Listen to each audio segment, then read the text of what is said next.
Bonjour et bienvenue sur Cinformi News. Merci d'être avec nous. Le rapport entre la presse et la migration semble se normaliser. Les étrangers sont moins souvent associés à la criminalité, mais les articles sur cet argument ont toujours tendance à ne pas vérifier les déclarations des sources institutionnelles. Ce sont quelques-unes des données qui ressortent d'une recherche faite récemment par l'Observatoire Carta di Roma, créé pour contrôler l'information italienne en matière d'immigration et d'asile.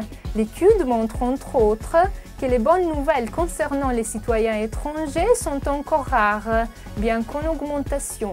Il semble que le terme clandestin soit utilisé avec un peu plus de discernement, même si l'on a eu recours dans un cas au terme nègre.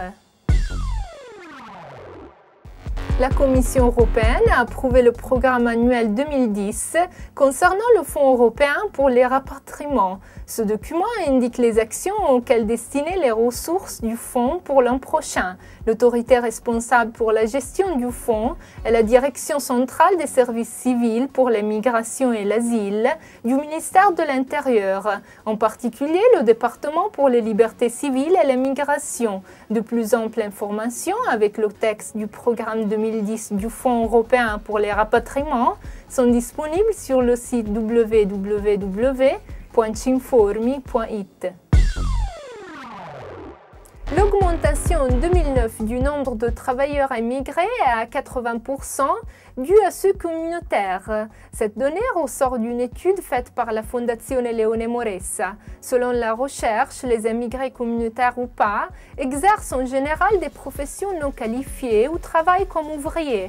Les services à la personne suivis du bâtiment sont encore une fois les secteurs d'activité qui attirent de la nouvelle main-d'œuvre étrangère. Il faut toutefois souligner une donnée importante.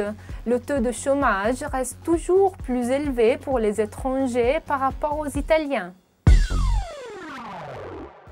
Changement au sommet de la préfecture de police de Trento à partir de fin août.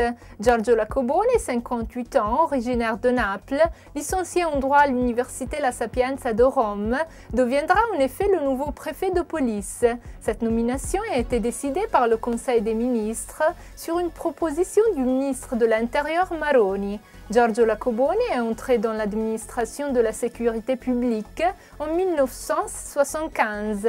Son rôle a été entre autres de lutter contre le terrorisme, la camorra, le trafic international d'armes et le trafic de stupéfiants. Il a occupé le poste de préfet de police à Ancona de 2006 à aujourd'hui. Voilà, c'est la fin de cette édition de Cinformi News. Merci de l'avoir suivi, à la semaine prochaine.